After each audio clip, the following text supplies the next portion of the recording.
Everyone loves to take a quick profit. But I'll tell you something the market taught me the hard way. Small wins are the most expensive losses a trader can have. You think you're being smart, locking in gains, but really, you're cutting off your own fortune. I know because I did it for years, and the market made sure I paid for every early exit I ever took. The truth is, the big money, my money, never came from taking profits. It came from letting them grow. In this video, I'll show you how I turned small, fragile wins into powerful compounding moves. Using one rule I followed for the rest of my career.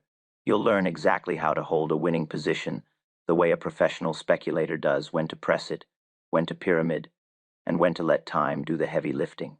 Because it's not how often you win that makes you rich, it's how long you let your winners run when the market's on your side. By the end, you'll understand how I built fortunes by doing what most traders can't. Absolutely nothing until the market itself forced me to act. I know exactly what it feels like to take a profit too soon. You see green on the screen, and something inside you panics. What if it turns?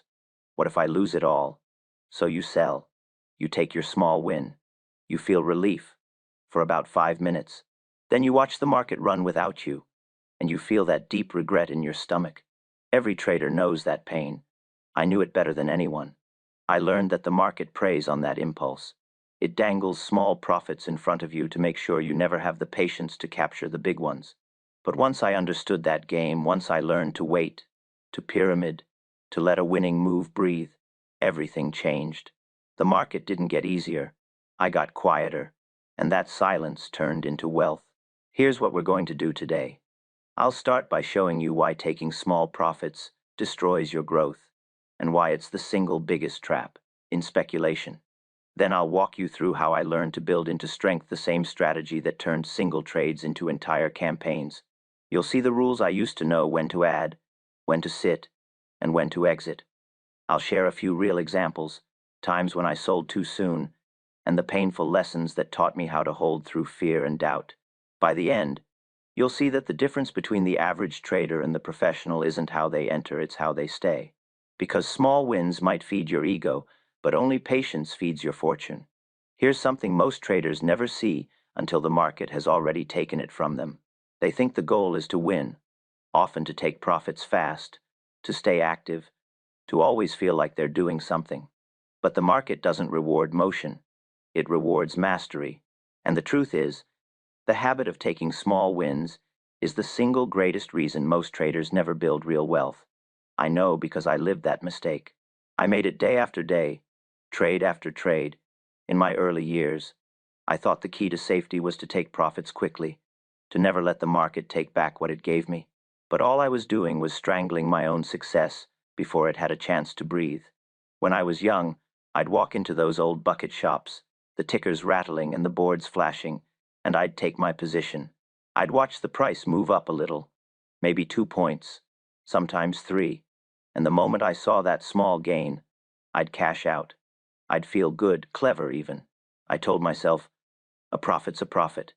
But you know what happened next. Every time I took that little win, the stock kept rising after I sold. I'd sit there watching it climb, my small profit shrinking in meaning with every tick, and I'd tell myself, next time I'll hold longer. But I rarely did, because the next time came, and fear came with it. You see, fear disguises itself as wisdom. The market trains you to be afraid. It gives you a small gain early, just enough to make you feel safe, and then whispers that you might lose it if you don't take it right now. That's the cruelest trick of all. The market knows that if it can make you settle for crumbs, it'll never have to pay you the feast. That's why small profits are so dangerous. They feel like success, but they're really surrender. They're your fear wearing the mask of control. Here's the part most people miss. The market is a mirror. It reflects back whatever emotion you bring into it. If you bring impatience, it'll feed it. If you bring fear, it'll magnify it. And if you bring the need to always feel safe, it'll keep you poor forever. When you take a small profit, you're not protecting yourself, you're paying for your comfort with your future. I didn't understand that for years. I thought I was trading smart, but really, I was trading scared. Think about it this way. A man plants seeds in his field. He waters them for a few days, sees a small sprout, and then digs them up to see if they're growing. That's what traders do when they can't let a position mature. They destroy their own growth by needing to see proof too soon. The market, like nature, rewards patience. It needs time to move, to prove, to unfold. But most traders won't give it that time. They confuse movement with progress, and progress with safety. I can't count how many times I took a trade, watched it climb a few points, and thought, I can't let this slip away. So I'd sell, and then the move would go from 2 points to 10, from 10 to 20, from a good trade to a great one without me. That's the cost of small profits. Not just the money you didn't make, but the conviction you lose in yourself every time you do it. You start training your mind to think short term. You become addicted to relief instead of reward. You start to measure your success by how many times you escape instead of how deeply you win. Now here's the part that stings. Most traders can sit through losses longer than they can sit through profits. I've seen it 1,000 times. They'll hold a losing position for weeks, praying it turns around. But give them a winner, and they can't stand it for an hour. Why? Because pain is familiar, but profit is pressure. The moment you're right, the mind panics. It starts saying, take it now before it vanishes. That's not logic, that's fear pretending to be caution. The hardest truth I ever had to accept is that the market doesn't pay you for being right, it pays you for staying right. And you can't stay right if you won't let your trades breathe. It took me years to learn how to sit through the discomfort of being right. Because being right isn't comfortable. It means the market is moving, money is growing, and your nerves are stretching tighter with every tick. But that's where the fortune hides on the other side of discomfort. Here's the irony. Every time I took a small profit, I thought I was managing risk. But the real risk wasn't losing money, it was losing opportunity. My small profits were nothing more than insurance premiums I kept paying to protect my fear, and the market took them gladly. That's when I realized something simple but life-changing. Safety is the most expensive illusion in speculation. The trader who takes small profits to feel safe is like a man paying rent on a house he already owns. When I finally understood that, I began to see the pattern everywhere. Every trader I met who couldn't grow, every man who spun his wheels year after year, they all had the same disease impatience disguised as prudence. They'd say, you can't go broke taking profits. I say, you can go broke never letting them grow. Because the man who takes small gains and lets losses run is trading upside down. He's watering weeds and cutting flowers. I had to break that pattern the hard way. I had to watch myself leave thousands, then millions, on the table. I had to learn that the market never punishes patience, it punishes impulse. And once I stopped chasing the feeling of safety, once I accepted that risk is the toll you pay for fortune, my entire approach changed. I stopped measuring success by how many trades I won, and started measuring it by how long I could let a winner live. So when you find yourself in a winning position, and you feel that twitch, the urge to grab your profit and run, pause. Ask yourself, am I selling because the market says it's over, or because my fear says it might be? If it's fear, hold. Because fear will always try to close a position that could change your life. I learned the hard way that the market doesn't reward the man who moves first. It rewards the man who can sit still when he's right. That's what I'll show you next, how I turned that lesson into a rule I followed for the rest of my life. Because once I learned to wait, I realized something else. Waiting isn't just survival, it's strategy. What I'm about to tell you goes against everything the average trader believes about success. Most men think the secret lies in prediction, in getting in early, catching the move before the crowd, and cashing out just in time. That's what they chase every day, and that's why they lose every year. Because the big money, the real money, doesn't come from prediction, it comes from patience. It comes from the rare skill of doing absolutely nothing when you're right. And I'll tell you something, nothing is the hardest thing to do in this business.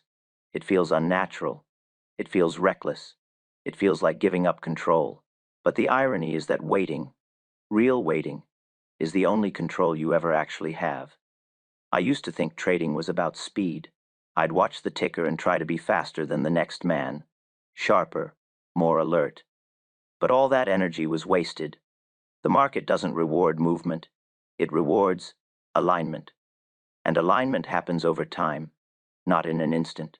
When a stock starts moving in your direction, that's not the finish line. That's the starting signal. That's the point when most traders cash out because they can't stand the silence that comes after being right. They want to crystallize the win, to make the uncertainty go away. But that silence, that stillness, is exactly where the fortune grows. I remember the first time I really understood this. It was during the 1907 panic. I'd gone short before the break, and as prices started to collapse, I watched men around me scrambling, buying back, panicking, taking small profits just to get out alive. I held, not because I was fearless, but because I finally recognized what the tape was saying. It was showing weakness everywhere, volume building on declines, rallies that couldn't hold, leaders that broke support. The market wasn't done. It was only beginning. So I Saturday day after day, through every small rally, through every rumor that the worst was over, I did nothing. I let the market do the work. And when it finally bottomed, I walked away with the kind of profit that changes a man's entire life. That's when I learned the law of sitting tight. It was never my thinking that made the big money, it was my sitting. I said that once, and people have been quoting it ever since, but few really understand it. They think it means laziness, or stubbornness, or luck. It doesn't. It means trust. Trust in your read of the market. Trust in your preparation. Trust in the simple fact that trends take time to unfold. You can't rush them any more than you can rush a season. Every great move I ever caught had one thing in common. It tested my patience before it paid me. And every move I ruined had one thing in common, too. I tried to improve on it. You see, a trader's greatest enemy isn't the market, it's the need to interfere with a good trade. You watch a profit grow, and instead of letting it breathe, you start managing it to death. You tighten stops too early. You sell into the first pullback. You turn an opportunity into an event. But the market doesn't care about your feelings, your fears, or your schedule. It moves on its own rhythm, and until you learn to respect that rhythm, you'll always sell too soon. Holding through a move isn't about arrogance, it's about observation. When you're right, the market will show it to you over and over again. The tape will confirm it. You'll see how prices react to pressure. In a healthy uptrend, pullbacks will be shallow, volume will stay strong, and every dip will attract new buyers. That's not noise, that's proof. The operator doesn't act on hope, he acts on proof. And proof takes time to show itself. That's why patience is the most profitable form of confidence. Let me give you an example. When you see a stock rise quickly and then pull back, most traders panic, they call it a reversal. But often, it's what I call a normal reaction. It's just the market breathing, resetting before the next leg higher. You don't panic when the ocean draws back before a wave, it's a natural part of the motion. The trick is to know the difference between a normal reaction and an abnormal one. In a normal reaction, volume dries up as price dips. The energy is being conserved. In an abnormal reaction, volume expands on the drop that's weakness. You have to learn to tell them apart. I learned that lesson too many times the hard way. In my early campaigns, I'd see a stock rise 5 points, pull back 2, and I'd sell. The moment I did, it'd turn and rise 10 more, over and over. I wasn't being disciplined. I was being emotional. Discipline means following your rule, not your nerves. My rule became simple. If the market hasn't proven me wrong, I don't interrupt it. That single principle built my fortune. And here's what's strange: once you learn to sit tight, the market starts to reveal itself in a completely new way. You start noticing how predictable human behavior is. Every rally shakes out the weak hands. Every correction brings in the skeptics. Every breakout feels too late until it isn't. You begin to see that time is your ally, not your enemy. That's when trading stops feeling like combat and starts feeling like choreography. You're not fighting the market anymore, you're moving with it. Sitting tight doesn't mean being passive. It means being present. It means you're watching every heartbeat of the tape without the need to interfere. You're letting time work for you instead of against you. That's why professionals make their biggest profits in the middle of the move, not the beginning or the end. The beginning is too early, no confirmation. The end is too late, exhaustion sets in. But the middle, that's where patience turns into profit. That's where sitting tight becomes an art. I've seen thousands of traders who can find good entries, but only a handful who can sit through good trades. The difference between them and me wasn't intelligence, it was tolerance. I learned to tolerate uncertainty. I learned to tolerate boredom. And most of all, I learned to tolerate success without the need to cash it in too soon. Because that's what ruins most traders, not failure, but premature success. They can't handle the feeling of being right for too long. So let me ask you this. When you're sitting on a winner, what scares you more? Losing the profit or watching it grow beyond your control? That's the question that defines your future as a trader. The man who fears loss will always sell early. The man who fears missing the big move will always wait. I chose to wait. And in that waiting, I found what everyone else was too impatient to discover: the exponential nature of time. Because time, when you're right, is leverage. Every extra day that a winning position matures multiplies your return in ways you can't see on a chart. But you have to give it that time. You have to give it air to grow. You have to sit tight long enough for your preparation to pay you back. That's what I mean when I say sitting makes the money. Thinking finds the idea. Action starts the trade. But sitting is where the real wealth compounds. Most traders will never experience it because they never let it happen. They sell too soon, telling themselves they're being prudent. But prudence without patience is just fear with better manners. When you finally understand that, when you finally learn to stay still in the middle of a move, you begin to trade like an operator, not a gambler. And once I learned that lesson, I began to see the market differently. Because sitting tight not only protects your profits, it gives you the clarity to see what's coming next. And that's what we'll talk about now: how to know when to keep holding and when to finally let go. Because patience doesn't mean blindness. There's an art to knowing when the move has ended, and I learned that too often the hard way. There's a fine line between patience and blindness, and I crossed it more than once. Sitting tight doesn't mean sitting forever. It doesn't mean stubbornly holding on because you're too proud to admit the move has changed. It means listening, truly listening to the market and letting it tell you when the story is over. The crowd believes the end of a move is when they get nervous, but the market doesn't care about your nerves. It gives its own signals, quiet and simple, but only the calm can hear them. The impatient man always reacts. The operator observes. I learned early on that you can't make money predicting where prices will go. You make money responding correctly when they start telling you something different. Every market move has a life of its own. It's born, it grows, it matures, and eventually, it dies. The amateur tries to guess its birth or mourn its death before either happens. The professional just watches the breathing. He listens for the rhythm in the tape, the pulse that tells him whether strength still lives in the move or whether exhaustion has crept in. That's what I mean by listening to the tape. It's not some mystical talent. It's the quiet awareness that comes from seeing the same patterns over and over again until they stop surprising you. In How to Trade in Stocks, I wrote about what I called the normal reaction. That simple idea saved me countless times. A normal reaction is what happens when a healthy trend pauses to catch its breath. The crowd panics at those pauses. The professional waits through them. You'll see prices dip a little, volume dry up, and then, slowly, buyers step back in. That's the market inhaling before another push. If you sell there, you've sold your future to the man who understands patience. I can't tell you how many times I've watched traders panic at the first hint of a pullback, swearing the move was over, only to watch that same stock turn around and run another 20 points. But there's another kind of reaction, the abnormal one, and that's the one that matters. In an abnormal reaction, volume expands on the drop, leaders start losing strength, and the tape begins to change its tone. It doesn't shout at you, it whispers. The moves become hesitant. The recovery rallies lose force. The sharp advances that once brought energy now bring exhaustion. That's the market telling you that the big money is done. The professionals are out. The latecomers are still dancing. But the band is packing up. And if you're still in, you're staying for cleanup duty. Let me tell you a story. After the 1921 bear market, I spent months watching the recovery form. I didn't buy when the first upticks appeared. I waited. I watched how the leaders behaved, how the volume looked, how the reactions felt.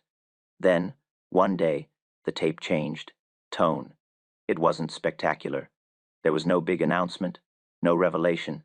It just stopped acting weak. Pullbacks became shallower. Volume increased on advances. The market was no longer sagging, it was leaning upward.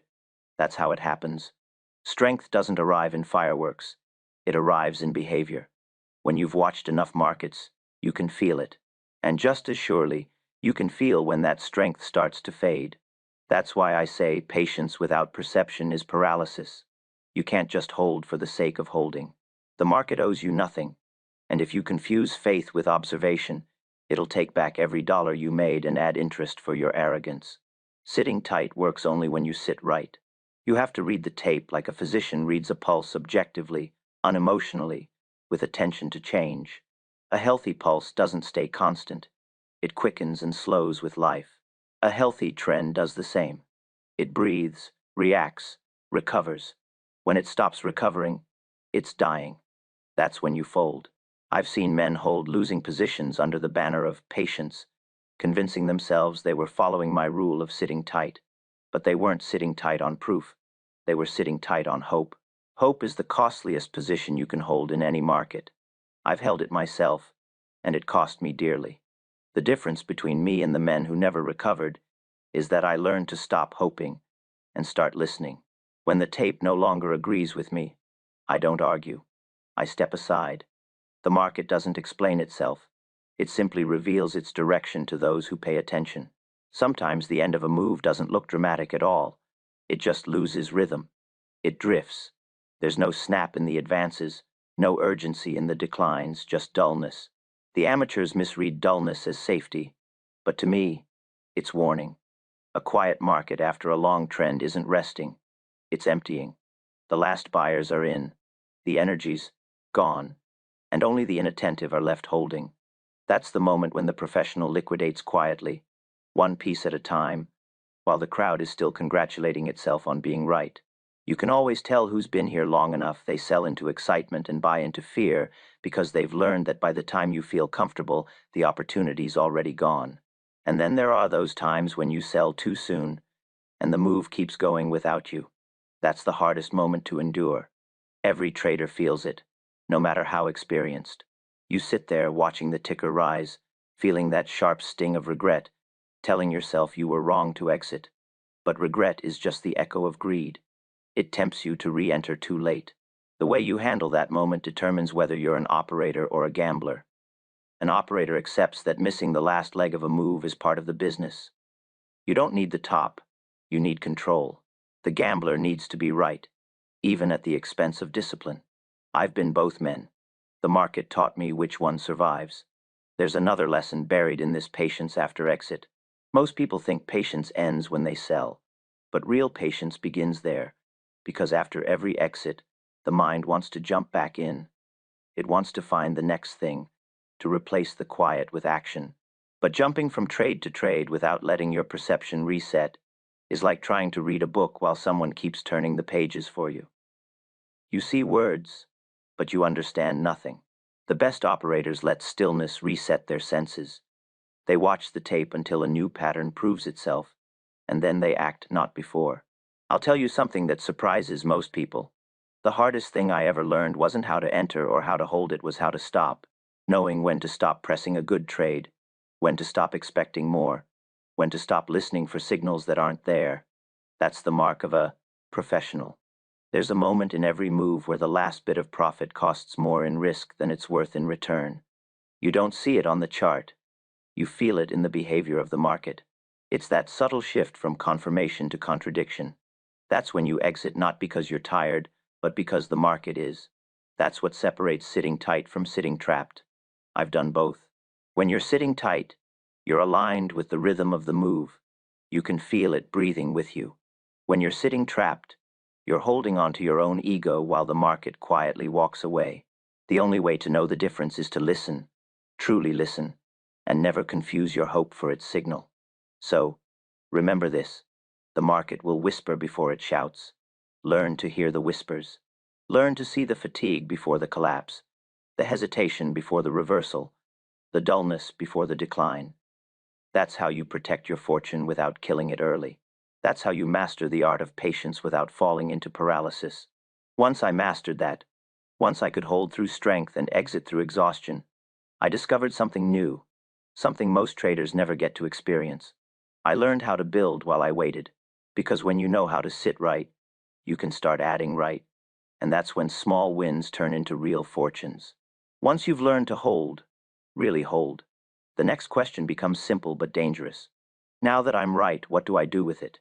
That's where most men fail. They wait their whole careers to catch a real move, and when it finally comes, they do the one thing that guarantees it won't matter. They stop pressing. They freeze, afraid to give back what they've made, afraid to expand, afraid to let success multiply. I made that mistake too. I'd sit on a winning trade, proud of my patience, only to realize that the market had given me the rarest gift, a move that could carry not just profit but fortune, and I hadn't built on it. I was too busy protecting what I had instead of compounding what I'd earned. That's when I learned the art of pyramiding, how to build into strength, not chase it, how to let the market pay for its own expansion, and how to turn one victory into a campaign. You see, the amateur adds to a losing trade. He buys because the price is falling and he thinks he's getting a bargain. But the professional adds only when he's right. He builds his position not from hope but from proof. Every new layer is earned, not guessed. That's what makes pyramiding the cleanest expression of discipline in speculation. It's a strategy that punishes impatience and rewards conviction. But conviction alone isn't enough. It must be confirmed by the market itself. I don't trust opinions. Not mine, not anyone else's. I trust the tape. When the tape agrees with me, I add.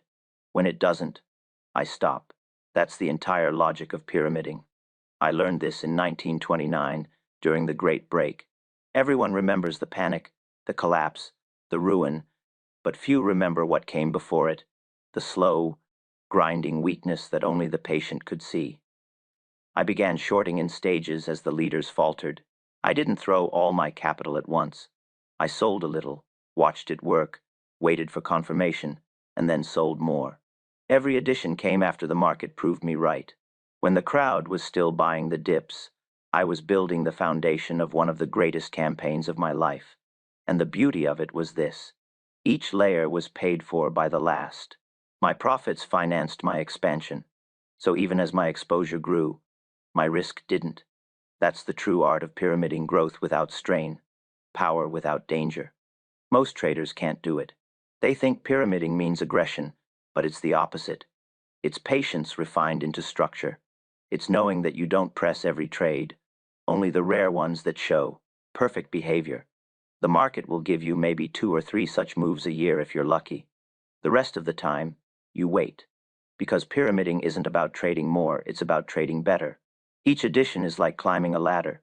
You don't take the next step until the last rung holds your weight. If it bends, you step back. If it breaks, you step off. Simple as that. The danger comes when greed replaces observation. You start thinking, I'm right, so I can't be wrong. And that's when the market humbles you. I've seen more men lose their fortunes by adding too much too late than by being wrong in the first place. There's a rhythm to every move, a pace the tape follows, and if you add beyond that rhythm, you're no longer compounding, you're crowding. The market feels that pressure. It senses your overreach. And when it turns, it punishes you not for being wrong, but for being impatient. I learned that lesson the hard way in the cotton market of 1919. I'd been right for weeks. The trend was in my favor. But I pressed too hard, too fast. I ignored the signs of exhaustion, the thinning volume, the hesitation on rallies. I thought my conviction could overpower the tape. The market taught me otherwise. It took back more than I'd made, and it took my arrogance with it. That loss hurt, not just in dollars, but in discipline. It taught me to respect the rhythm of a move more than the size of my ego. When you pyramid correctly, you're not chasing price, you're synchronizing with strength. You add small, measured, deliberate positions only when the market expands in your favor. And each time you add, you tighten your control. It's a living structure, growing from profit, not from prediction. The best way I can explain it is like this. When you start a campaign, you're building a machine. Each addition is another gear, another piece that increases power. But if you bolt on too many too fast, the engine seizes. You need space for momentum to breathe. That's why I always kept my additions smaller than my original position. The goal wasn't to get rich quick. The goal was to get rich right. Here's another truth that few will tell you. Pyramiding tests your emotions more than any other part of speculation. When you're adding to a winner, your mind starts whispering, "Don't ruin it. You've already done well. Stop now." That voice comes from fear disguised as wisdom. You have to silence it. Because if you've done your work, if the tape is proving you right, if the behavior is clean and the reaction normal, then your hesitation is the only enemy left. The market rewards courage backed by discipline. You need both. Courage without discipline is gambling. Discipline without courage is paralysis. Pyramiding lives exactly between those 2 points. I've always said that the best trades don't start fast. They grow quietly, almost unnoticed. The big moves begin in silence and end in noise. That's why you must be calm in the silence and cautious in the noise. Pyramiding works only when you can feel that shift, when you can sense that the market is expanding naturally, not artificially. When your profits begin to grow faster without extra effort, that's the signal that the wind is behind you. That's when you add, not because you're greedy, but because the market has invited you to. And here's what separates the professional from the crowd. A professional never adds to weakness, ever. He never tries to average a loss or fix a mistake by compounding it. You can't repair a broken trade by adding more weight to it. That's like throwing good bricks on a sinking foundation. You have to cut it, clean it, and start again. But when a trade moves right, when the market confirms your bias again and again, that's when you can safely build. Each addition then isn't a gamble. It's a reflection of increasing probability. You're letting the market tell you, "You're right. Keep going." When I look back at my biggest campaigns, what strikes me isn't how perfect my timing was, it's how quiet it all felt. There were no fireworks, no dramatic moments, no sudden bursts of genius, just discipline, silence, and the steady click of confirmation. The tape spoke. I listened. I added. And I waited. That's the rhythm you have to find. That's how small wins become large ones, through quiet, cumulative decisions that align with truth instead of emotion. If you take nothing else from this, take this. Never let fear of giving back a profit stop you from building one. Every great fortune in this business was made by pressing advantage, not protecting comfort. When you're right, you have to let your capital act like a living thing, expanding, evolving, compounding. That's the essence of pyramiding. It's not aggression, it's evolution. It's the market rewarding you for the one thing it values above all else: patience backed by proof. But the moment you start pressing blindly, when you add without confirmation or conviction, that's when the same strategy turns from tool to trap. That's when you become the man I once was so eager to prove himself right that he forgot to see what the market was saying. That's why I tell every trader, learn to add slowly, intelligently, with the market's permission. Because when you do it right, pyramiding is not a strategy, it's freedom. It lets you grow with the market instead of fighting it. And that freedom, that sense of compounding alignment, is how a small position becomes a legacy. And that's what we'll talk about next: how to recognize when your campaign has reached its natural limit. Because every structure, no matter how strong, can collapse if it grows beyond its design. The same patience that builds wealth must also protect it. There's a moment in every great move when the very strength that carried you upward begins to turn against you. It doesn't announce itself. There's no siren, no warning bell, no line on a chart flashing red. It arrives quietly, in tone and in tempo. The move that once felt smooth and inevitable begins to feel crowded and erratic. The tape still moves in your favor, but it no longer moves with grace. The reactions deepen, the recoveries shorten, and you feel it not in your head, but in your gut, that the rhythm has changed. That's the moment where discipline must speak louder than desire, because that's where every great fortune is either protected or destroyed. I learned this lesson more than once, and I paid dearly for every time I ignored it. Overreach is the silent killer of the successful trader. It doesn't come when you're losing, it comes when you're winning. When the profits are flowing, when the crowd starts to whisper your name, when every move confirms what you already believe, that's when danger begins. I've watched men who were disciplined through the hard years lose everything in the easy ones. They start to believe in their own infallibility.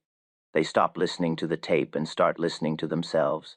They forget that every campaign has a natural end, and that the same patience that builds a fortune must also dismantle it gracefully. I made that mistake in 1,000 919 inches the cotton market. I'd been right for months. Everything I touched worked. I could feel the market's pulse as if it were my own. I pressed and pressed, adding layer after layer, watching my position grow into something enormous. And then one morning, without warning, the rhythm shifted. The strength I'd been feeding off began to stutter. The leaders that used to confirm my moves started hesitating. The reactions grew heavy. But I told myself it was just a pause, that I knew better than the market. I didn't. The top came quietly. The turn came fast.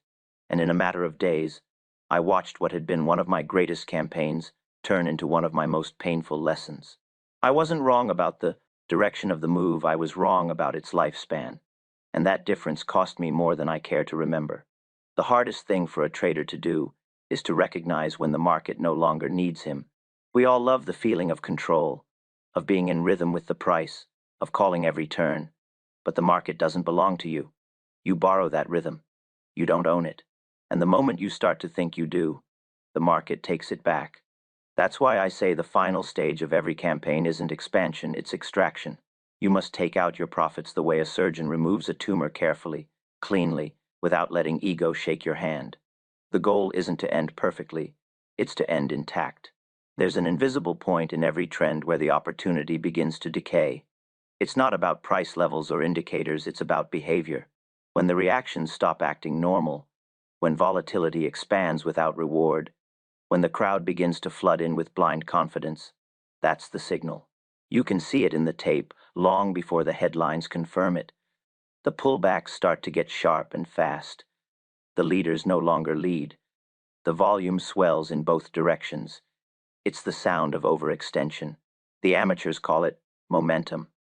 The professionals know it's fatigue. Greed is a funny thing. It feels like conviction when you're winning. It whispers that this time is different, that you're owed one more run, one more push, one more profit. It convinces you that you're being bold when you're really being blind. I've heard that voice thousands of times, and every time I listened, it led me straight into trouble. You have to know when to silence it. The tape will always give you clues. It will tell you when the energy is fading. It will tell you when the market is done paying. But you have to be quiet enough to hear it. A trader who can sense that moment and act on it, who can sell into strength instead of waiting for weakness, is a professional. Everyone else is a spectator waiting to be punished. The crowd waits for proof, for confirmation, for permission. The operator acts before the crowd even knows something has changed. That's not luck, it's observation sharpened by experience. It's knowing that every market, no matter how strong, eventually runs out of new buyers. It's knowing that euphoria is just fear turned inside out, and that both emotions lead to the same graveyard. I always compare it to building a tower. Every floor you add increases your visibility, but also your vulnerability. There's a point where the foundation, no matter how solid, can no longer bear the weight. Add one more floor and the whole structure cracks. That's what overreach feels like. The profits are still coming in, the view is still good, but the foundation has started to groan. And if you don't listen to that sound, if you keep building because you can't stand the thought of stopping, the collapse is only a matter of time. That's why I say this. Exiting a campaign well is harder than starting one. Starting takes courage, holding takes patience, exiting takes wisdom. It's knowing that perfection isn't the goal, preservation is. You'll never sell at the top. You'll never capture the last inch of profit. And you don't need to. The top belongs to the crowd. Let them have it. Let them buy from you while you walk away quietly. Because the man who can end a campaign with calm confidence is the man who lives to trade another day. There's a discipline in leaving while the music still plays. The crowd will call you cautious, timid, maybe even foolish.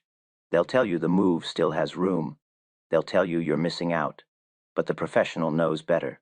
He knows that every extra dollar made past the point of confirmation costs $2 of risk. He knows that real mastery isn't in squeezing the last drop of profit, it's in knowing when to stop. Squeezing. The man who can do that owns something most never will: control over himself. When I think about my greatest campaigns, the 1907 panic, the 1929 break, I don't remember the entries or even the expansions. I remember the exits, because that's where discipline speaks loudest.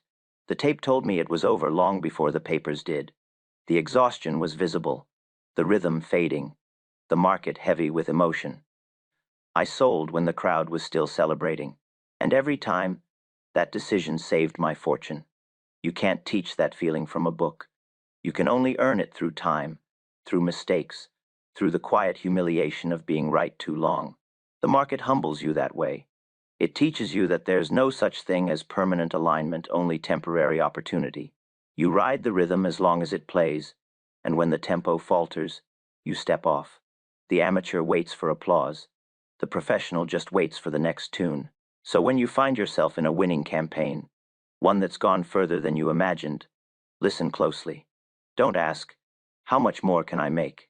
Ask, how much longer is the market willing to pay me? Those are two very different questions, and only one of them keeps you rich. When the reactions stop recovering, when the enthusiasm grows louder than the logic, when you feel the pull to add just one more time, that's when you sell. You sell not because you're scared, but because you're wise. You sell because you understand that every fortune, like every trend, has a rhythm, and nothing destroys rhythm faster than greed. That's the last truth of pyramiding. It's not just about building positions, it's about knowing when to stop building. It's about honoring the cycle that made you rich by not demanding that it last forever. Because the market doesn't end, it just resets. And if you respect that rhythm, you'll always have another campaign waiting for you. You'll protect your capital, your composure, and most importantly, your confidence. That's what the next lesson is about: how to keep that confidence once you've made your fortune, and how to guard your success against the most dangerous threat in the market, yourself. No lesson in my entire career was more painful or more necessary than learning how to behave after victory. Everyone talks about how to survive losses, how to recover from mistakes, but almost no one talks about how to survive success. Yet success, more than any crash or panic, has ruined more traders than I can count. It creeps in quietly, disguised as confidence, and then hardens into pride. It convinces you that you've conquered the market, that you've finally become immune to its tricks, that you can bend its rhythm to your will. That's when it takes everything back. I've lived it, I've seen it, and I've watched men with more talent than I ever had lose fortunes they once believed were permanent, all because they forgot that victory is the most dangerous time to relax. When I made my first real fortune, after the 1907 panic, I thought I'd cracked the code. I'd sat tight through the storm, watched the world burn around me while my short positions grew into something immense, and when I finally closed them, I had more money than I knew what to do with. But the market doesn't hand you wealth, it hands you a test. It wants to know whether you've learned anything from what it just gave you, and I hadn't.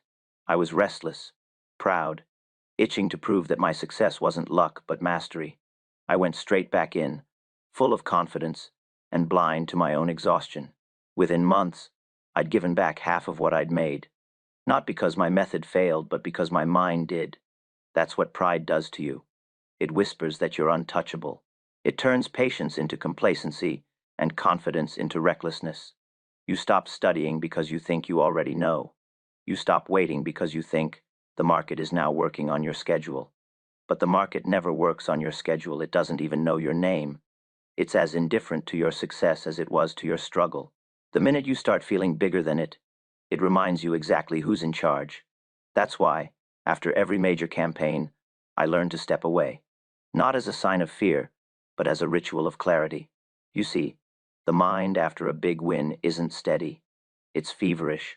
Your judgment is clouded by euphoria, not logic.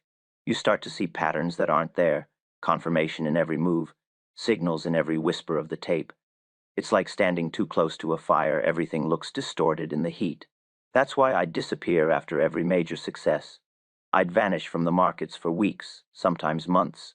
I'd read the papers without touching the tape, walk the city without talking about stocks, and let my mind cool. I had to remind myself that the money I made wasn't a reflection of my genius. It was a reflection of the market's temporary alignment with my judgment. The moment I started believing the two were the same, the market made sure to prove me wrong. A trader who can't detach after a victory is like a soldier celebrating before the battle's over. He's still on the field, but he's already put his guard down. The market watches for that. It knows how to seduce the overconfident.